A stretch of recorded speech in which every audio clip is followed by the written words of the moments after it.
My name is Zach, and I'm going to show you how to make a 3D Sprite mobile of the 1-Up mushroom from Super Mario Brothers.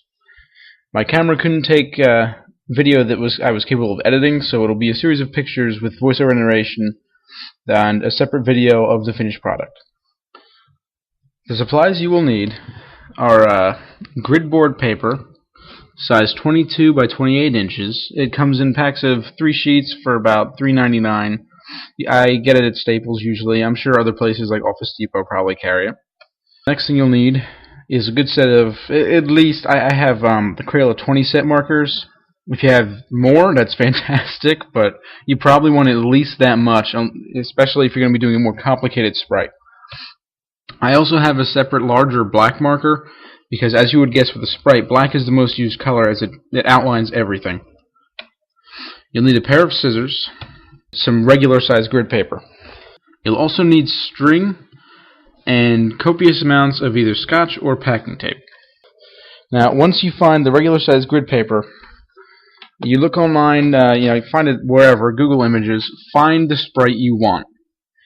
If it's the same on both sides, this is perfect. You don't need to do anything else. If it's got a different back, you will need both sprites. You will need the front and the back, and they need to be the same shape, just with the different designs on them. If there is not a pre-existing back, then you're going to have to make one, which is what I did with the Kirby Sprite. There was no existing back for that version of the Sprite, so I had to actually go into MS Paint, whatever, and I created my own. But once you have your Sprite, map it out on the regular size grid paper. Once you have the mushroom mapped out on the grid paper, count out 3 squares in every direction off the sides of it. So for the very top, as you can see, I put ones going straight up, the bottom down, and on the sides going left and right. Always make it 3 squares.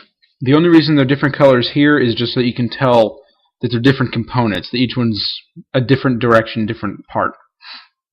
After that, count up from the top of the 3rd square, add it to the top, to the bottom of the one on the bottom, and see how many squares in total that equals. In this case, it's 22 tall. Do the same with the width, and funnily enough, in this case, it equals out to 22 as well. Once you have that, you can measure on the larger grid board how many spaces you'll need, and then I cut it down so it'd be easier. And basically, it's grid board. It's the same thing as grid paper, you just bigger scale. All you're doing is mapping the same sprite out on the larger object, and remember to keep the X's in. After that, you finish it up, finish coloring it. Make sure you leave the X's there. You're going to create a second one of the same sprite, or if it's got a back, then you're going to create the back of the sprite. This one should not have any of the X's. Once you're done with it, cut it out like so. And this is what it should look like at this point in time. Next step is to color in all the black X's on the first sprite. You can be sloppy with this because you're going to be cutting it out anyway, and the good thing about the grid board is even when you go over it with the black, you can still kind of see the lines underneath of it, so it's not too hard to figure out where to cut and get perfect squares. So once you're done with that, cut out all around the black edges of the 3 squares. Make sure there's always 3 squares. Don't do 4, don't do 2, it's got to be 3. Now, next thing you're going to do is cut in between each of the 3 squares so that they flap differently. It's a bit hard to show in still pictures, but I did my best. The next step is flip over the first sprite and fold the 3 squares on one of the parts backwards, like so. Make sure you fold it tight. Unfold it, and then fold 1 square of the same section in. Do this to the entire front sprite. It should look like this. Now the next step is, this is a lot easier if you use scotch tape, simply because it's easier to dispense, it's in thinner quantities, it's just generally easier, and it looks a bit nicer. I didn't have any available at the time, so I had to use packing tape, but you cut out pieces of the tape, attach them to the first square, the single square that's folded by itself. It may be a bit tough getting the folding and taping right, but the best way I can suggest to do it is start at one spot and put your hand inside the actual, like in between the 2 pieces, and so it makes it easier when you can tape it together. Yes, the last piece you do, you won't be able to do that with, but Uh, you gotta find a way to do it. What I did is I started with the large top piece and went around in a circle. And then when I got to the last top piece, I just stuck my pinkies in from the sides to hold it from underneath while I taped it on. It worked fine. And then what you do is you fold it over and attach it to the correlating black square on the opposite side of the Sprite. So what you're doing is you're putting the two sides of the Sprite back to back so that the colored portions are facing out, taking the three that are folded, the three squares that are folded, folding them over, and then folding it again on the one, and it should end up on top of the other one in the same position that it would be on the front. Now what this does is, like once you finish it, it basically makes it so that each side of the picture is 1 pixel wide. Each square is a pixel.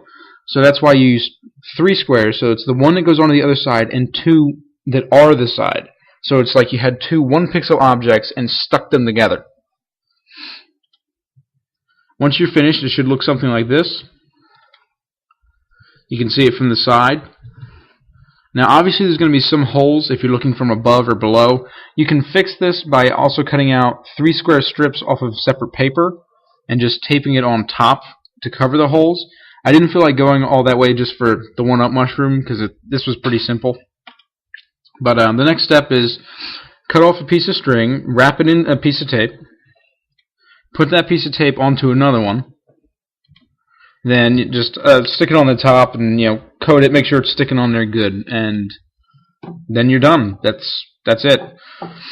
It gets more difficult when you do more complex sprites. This is a very basic one. I figured for the instructional video, I didn't want to do a complicated object.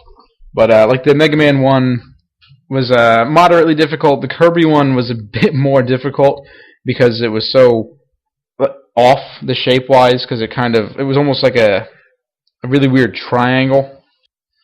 So that's how to make a 3D Sprite mobile of the one-up mushroom from Super Mario Brothers. You can use the same technique with pretty much any sprite, provided that you have the size, grid board, and the colors. There are some, like someone asked me to do Samus Aran, which I don't know if I'm going to get around to doing, because it's going to be quite a project. But it was something that large, you would probably have to take 2 pieces of grid board, do half and half, and then tape it together, as well as taping the whole thing together on the sides. But for anything small within the parameters of this grid board paper, just always make sure you have the 3 squares of room, and try to cut as neat as you can. And that's it. Thanks for watching.